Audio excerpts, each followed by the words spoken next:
Hello, friends, on Dialect Coaches Worldwide for Actors.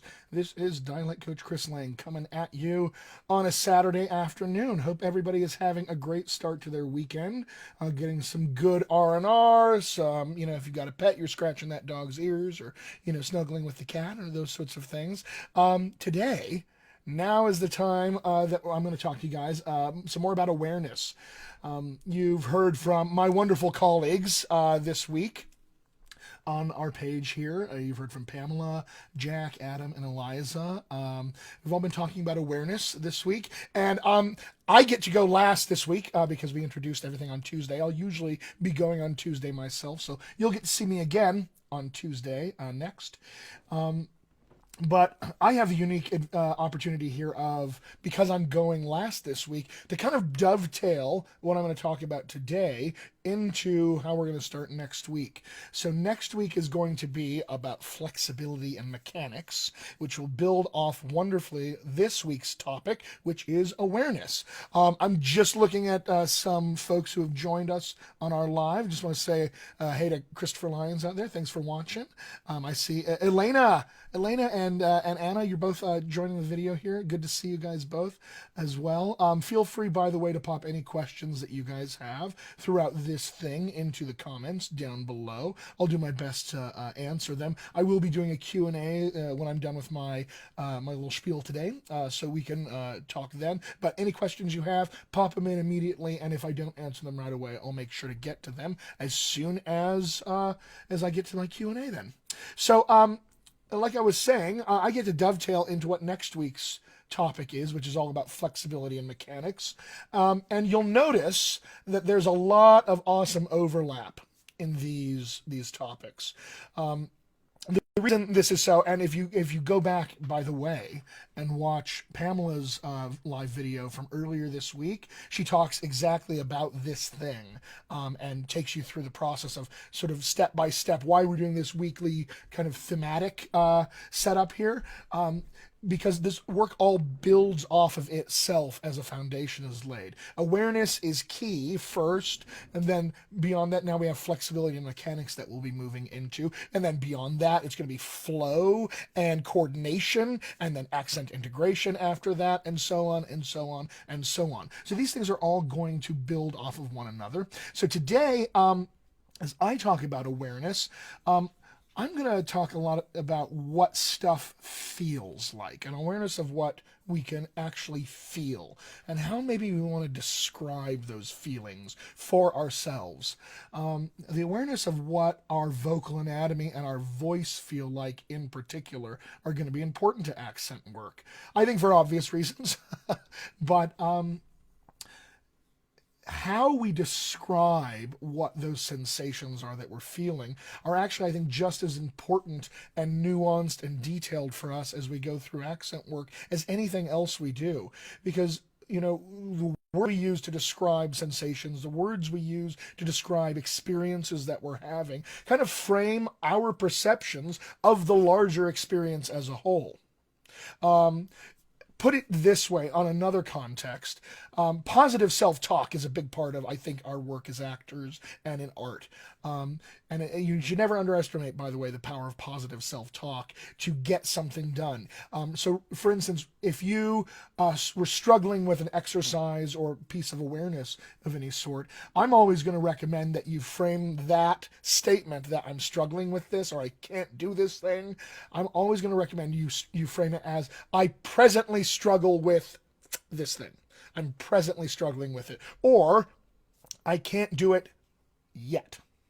So the words that we use to describe when we get back to awareness here for a second, the words that we're going to use to describe awareness and the sensations that we're feeling and the experiences that we're having, those are going to frame our experiences moving forward at every subsequent step.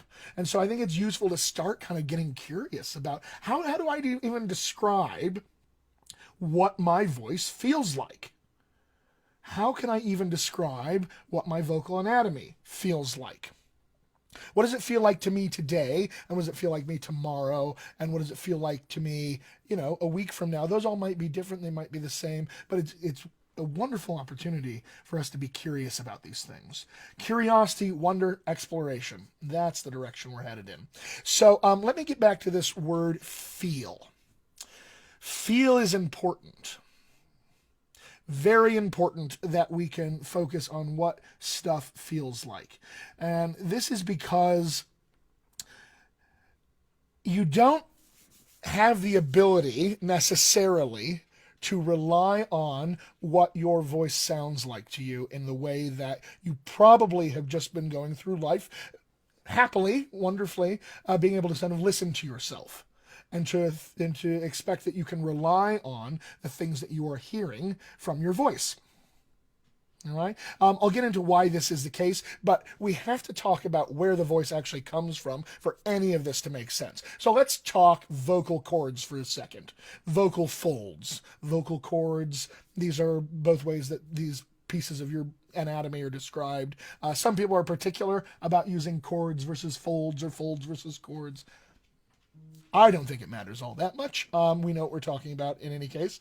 So what are the vocal folds, the vocal cords? I have a picture that I have drawn to give you kind of just a way to imagine this in your own body. Now, before I show this to you, it is important for me that everybody out there who's watching this video live and will watch it to come, you do not need to be intimidated by my artistic prowess. Everyone can draw just as well as I can, so no need to be intimidated.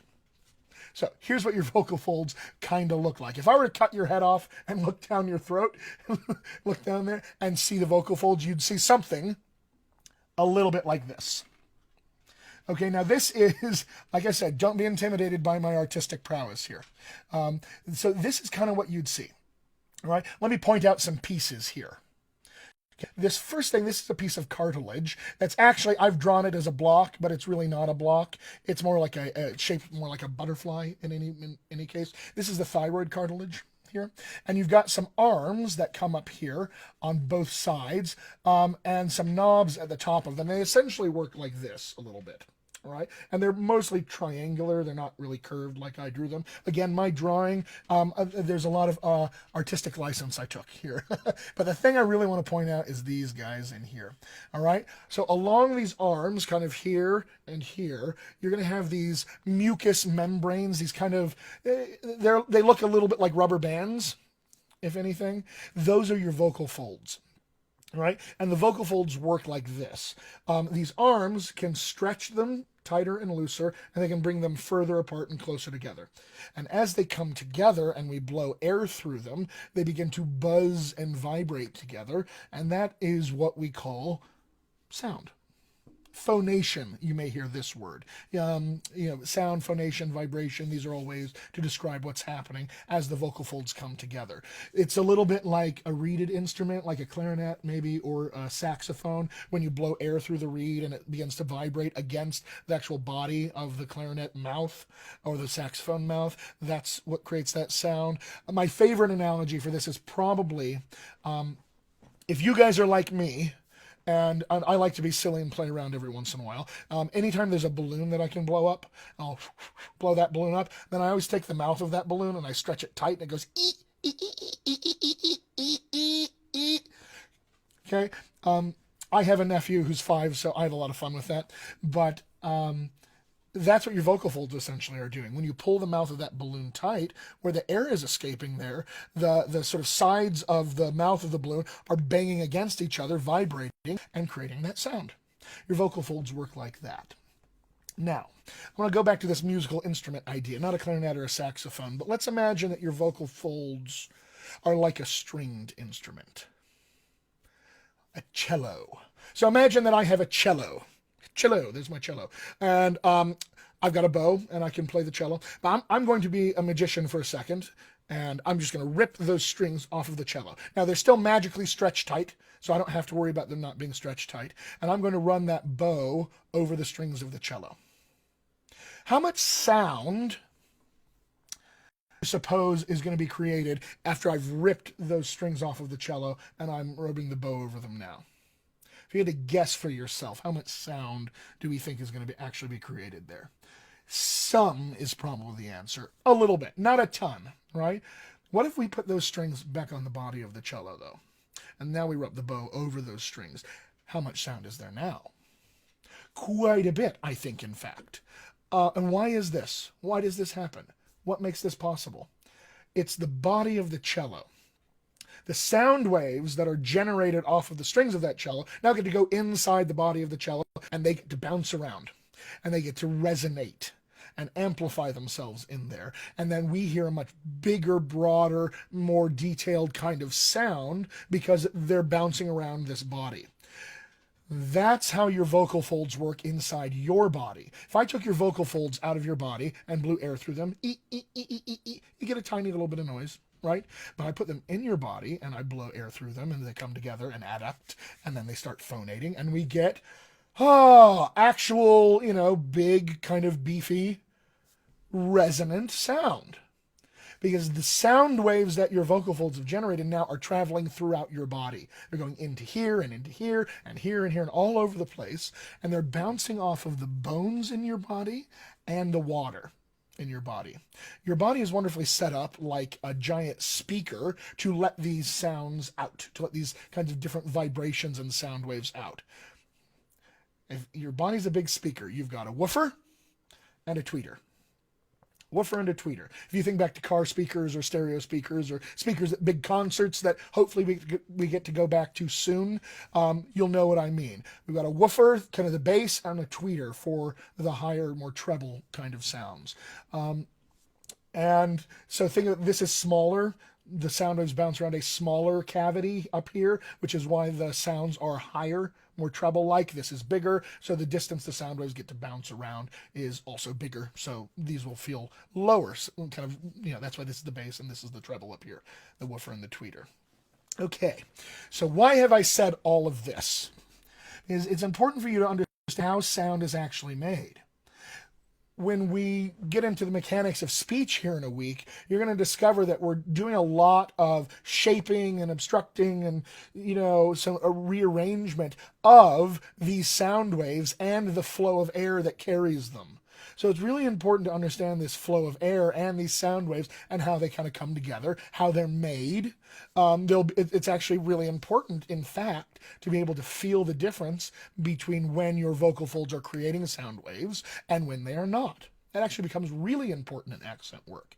Let me ask you guys a question here. Just kind of, it's always curious to me if any of you have had this experience. So I remember, years ago when I was just getting into work as an actor and learning about accent coaching way back, having this experience for myself, and it was really curious. So I'm always wondering if you guys out there have had this experience too. My guess is it's kind of a universal experience, but you'll let me know in the comments.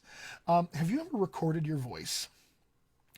A voicemail, memo, something like that, or let's say for an audition for voiceover or for an audiobook, or maybe even a self-tape. But have you ever recorded your voice and then listened back to it, and you've had this experience where you go, what?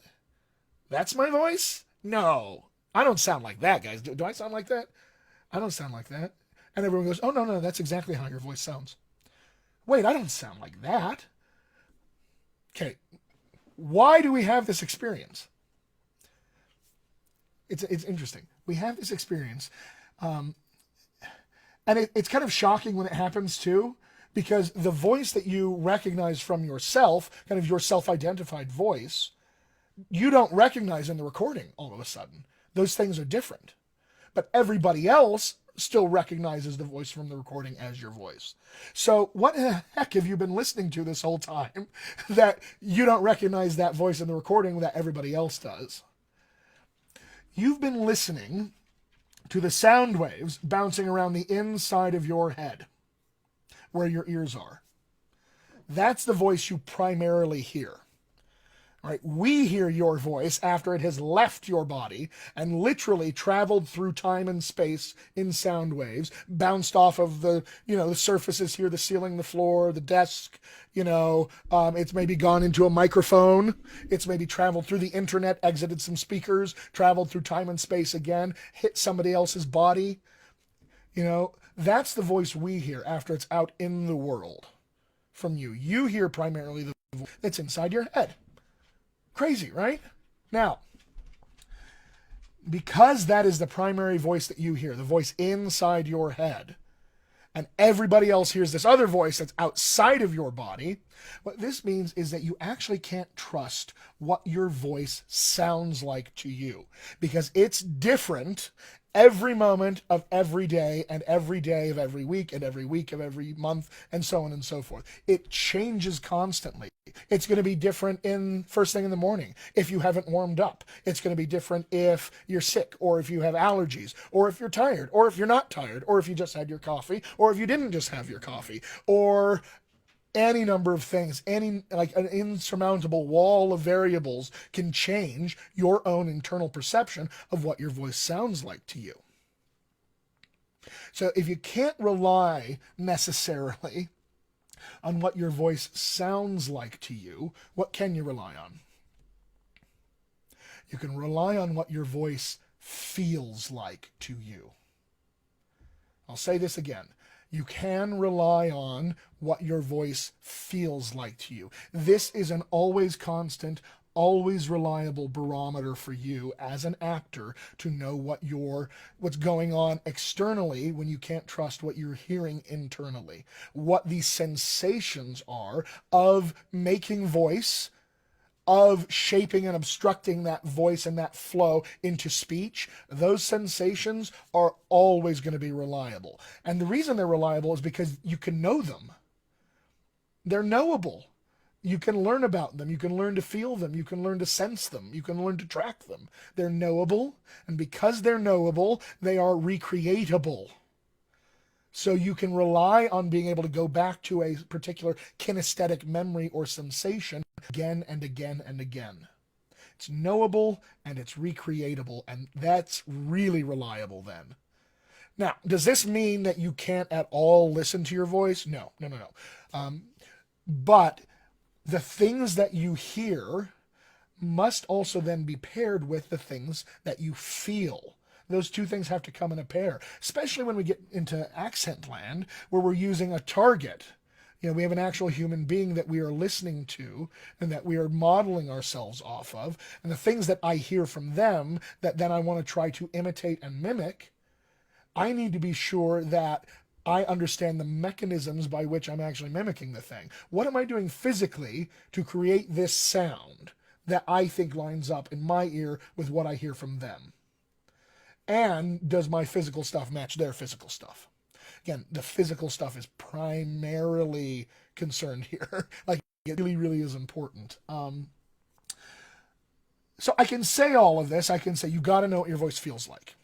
You've got to know what it feels like to move your vocal anatomy. You've got to know these things, right? I can say all this, but until you actually experience it, the proof is therefore has to be in the pudding. We've got to try this out and give yourself a chance to go, okay, so what does my voice feel like? And how can I describe it so that it's useful for me? So let's just quick exploration here. What does the voice feel like? All right. So just kind of sit in a, if you're sitting in a chair, which I assume you probably are, go ahead and see if you can find a nice long, easy spine. See if you can let your jaw kind of chill. Oh, cool. Yeah. See if there's any excess tension in your life that you kind of want to just sigh out nice and easily. Nice, easy breath. Oh, that feels nice. Yeah, I enjoyed that. Great. So just take a second and be aware of where your body is in space, its position.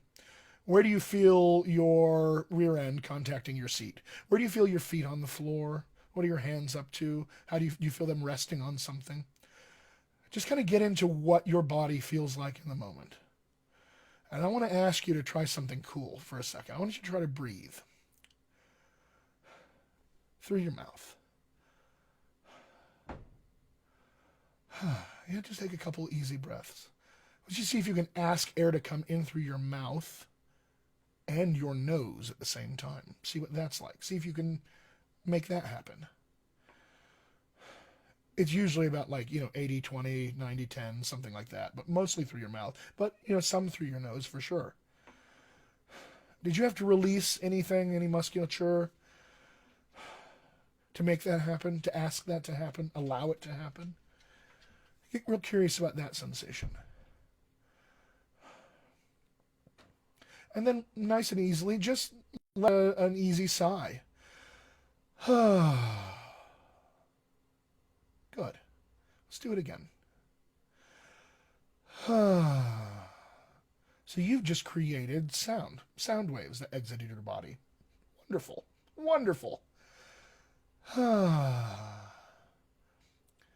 Where do you feel those sound waves?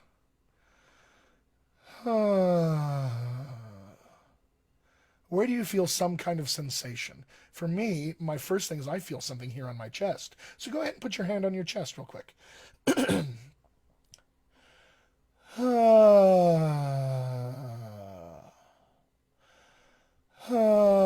Yeah, I definitely feel something under my hand here.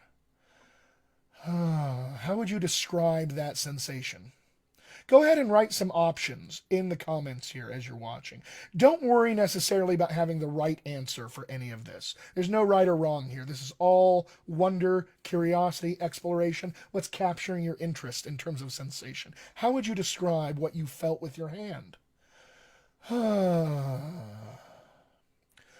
Okay. For me, I feel little tinglies. Little tinglies on my hand. Maybe buzzing is one way to describe it. Vibration. All right. For me, okay, now what do I do with that? Okay, can I feel that anywhere else in my body? Let's try. I'm just going to sigh nice and easily and place my hands on my body in places and see what I can feel. So do this with me. All right? So just start here. And I'm just going to move my hand a little bit. Oh, new sensations. Oh, I can feel there.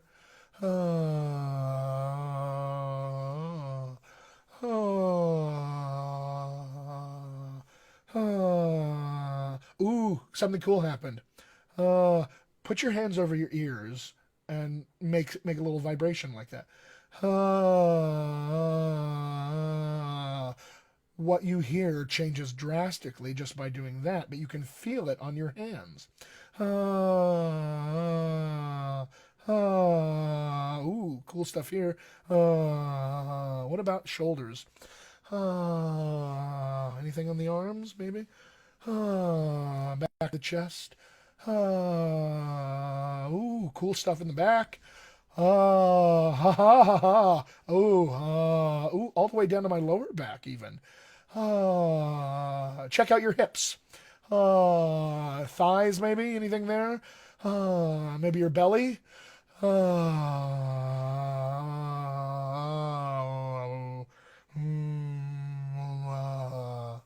Okay, take a second and just sit here in silence. Do you feel any residual sensations left over after you're done vocalizing? I think I do. I will describe them again. I feel like little tinglies, little residual vibration-y things, little pinpricky kind of feelings. That's what I tend to feel. You may describe them differently for yourself. Get real curious about how to get specific in that description. Yeah. What is it that you're actually feeling there? Yeah, pop those in the comments for me if you could. So, like, that's just what the voice feels like. Now, let's do this with just air. Just breathe through nose and mouth at the same time if you can. What do you feel here? What do we feel? How would you describe the sensation of air touching your mouth? Where does it touch your mouth? Where does it touch your nose? How would you describe the sensation of that? Oh, is temperature difference maybe? That's an okay way to do it. Temperature difference, I would say. For me, that's what I feel. I also feel motion, movement. You know, like when you're outside and the wind passes over your face, you feel this movement. I think I feel that. Temperature and that. What's the one thing I don't feel? Vibration. Those tinglies, I don't feel that. Later on, when we get into more speech-related things, those tinglies, those vibrations, we're going to describe that as voice or things being voiced. Just this air here, we'll call that unvoiced, probably.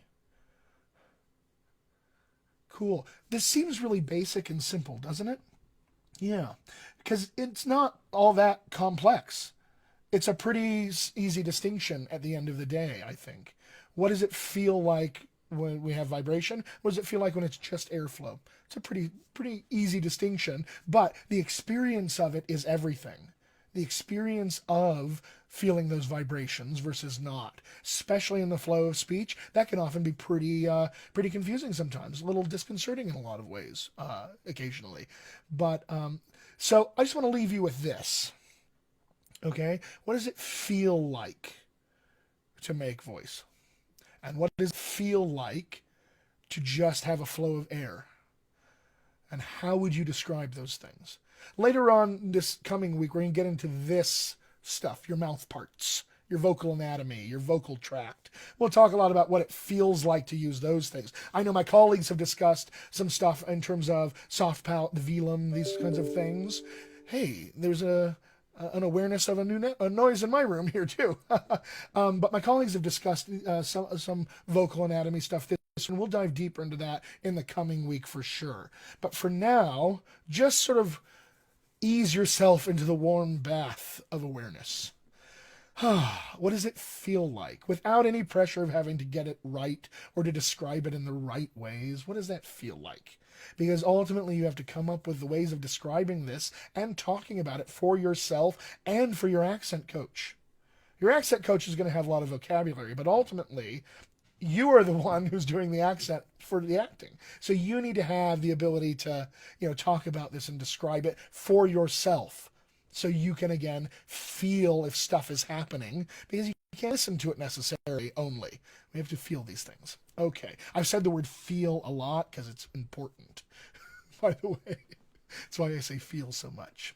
All right. I'd love to open it up to a Q&A, if I can. So if you guys have any questions, now is the time to kind of pop them into the chat. I will be monitoring this post for all time, forever. Probably not forever, but for a long time. So if you're watching this after it's been done live, put your question in there because I'll circle back. I'd love to answer your questions and engage with you in these ways.